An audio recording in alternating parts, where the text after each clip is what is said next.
Grabing basura. Wala, nasakal na to. Madami ng tambak, may puno pa ng kawayan. Ayan, nakakaharang dun sa ba yun? Yan, yung puno ng kawayan na yan. Dun sa una-una, hindi lang natin makikita dahil may tulay. Ito po yung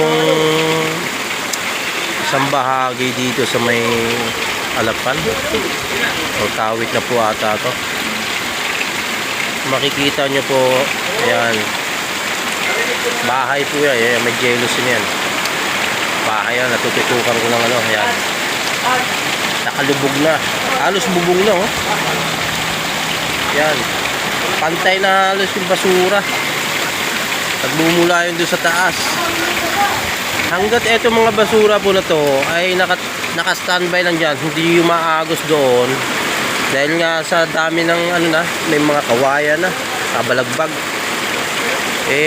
walang ano, wala talaga to, maangat lang siya pero hindi umaagos, so nananatili at nadadagdagan pa nga. So habang nangyayari yan, patuloy na lulubog at lulubog tong bahay na to. Yan, kawawa naman.